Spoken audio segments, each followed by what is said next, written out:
Dreaming is a process of communication that all human beings participate in. In our culture, dreaming is not well understood, but through the MAPS process, it is possible to really understand that dreaming will tell you exactly where a person needs to go in their life, and also what it is that they have to contribute along the way to the people that they play with and work with and learn with.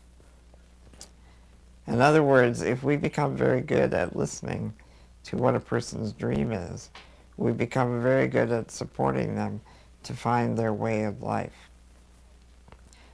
Many cultures have understood that dreaming is an essential part of being a human being.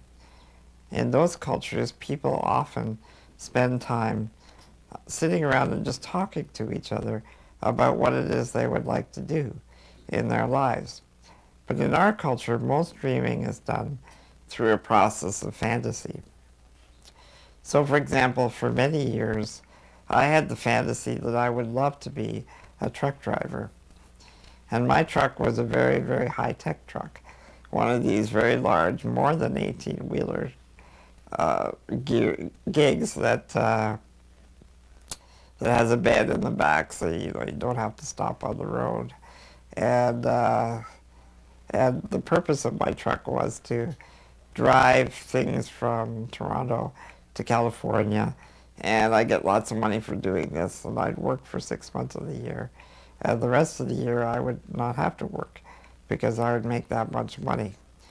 And what I would do with the rest of the year is I would rest and reflect and do other things. Anyway, the point is that this was my fantasy. And I used to be very embarrassed about this fantasy because obviously I'm not going to be a truck driver. But over the years, I met a number of people who don't use words. And they began to teach me to really pay attention to what I was dreaming about. They taught me because they taught me that they could really communicate with other people, even though they weren't using words. So I began to look for where is this communication coming from. So I finally got over my embarrassment about my fantasy, and I began to tell it to other people. Now I have a very strong support circle, and my support circle listened to my dream, and what we figured out very easily was that my dream had these seeds in it. The seeds are that my work is very important to me, that I want to get around, in fact I want to get around the whole continent as part of my work, that I want to be bringing something to people that's very important to the people that I'm bringing it to, and that I want to make enough money by doing my work that I can spend time at home resting, reflecting, and learning other things to bring to people. I now travel internationally talking to people about how we can support all of our diversities so that we have gifts to contribute to each other in society. My dream has come true, and my life is very satisfying to me. It's also a life of contribution to other people, and all the information that we needed was in that dream about my being a truck driver. So what this has to do with MAPS is that in the MAPS process, we listen to what the person's dream is. We listen with ears that don't say, oh, this is very unrealistic, this could never come true. No, we listen with ears that are listening for what are the themes of life that are very important to this person. What do these themes mean to that person?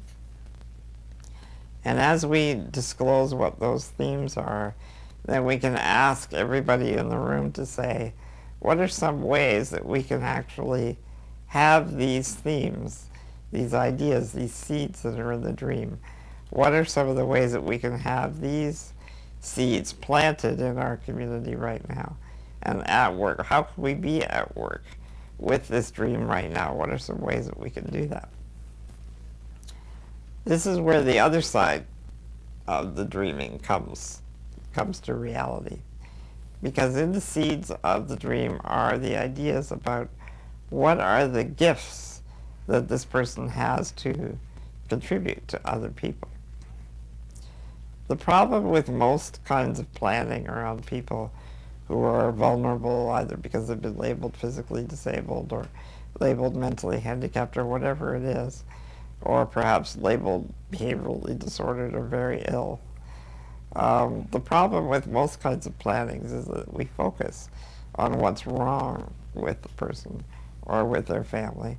And as we focus on what's wrong with them, what we end up is with ways that we try to fix them, but no way to move forward in that person's life. And very often you end up getting stuck. With MAPS, we're not looking at what's wrong with the person. What we're looking at is what is it that this person is trying to contribute to other people in his or her community. What are the gifts that this person has that the community needs, and that if the community has, it will grow richer and grow stronger. So the dream has in it the seeds of the person's gifts. In my dream and the truck driver's dream, my getting around and giving things to other people is a very important part of my gift. And in fulfilling that gift, I actually employ other people because, you see, I hired 5 other people to help me get around the country. And I use a van, so I'm paying repairs on those vans, and I'm buying the van, and I use airline tickets, so I'm keeping the airlines in business like thousands of other people. But those are part of my gifts. Those are part of my contribution to other people. So in the dream, what we will find is something about that person that will be a real contribution to other people. It's often something that's very, very simple, but it's a solid beginning. Like, many people will disclose that their gift is that they really like to make other people happy, for example. And if we use that gift, then we have somebody who's going to be a really great generator of relationship in the community. But whatever the gift is, we then have the opportunity to sit down together in the circle in the MAPS process and say, okay, how can we use these gifts, these particular gifts in the community?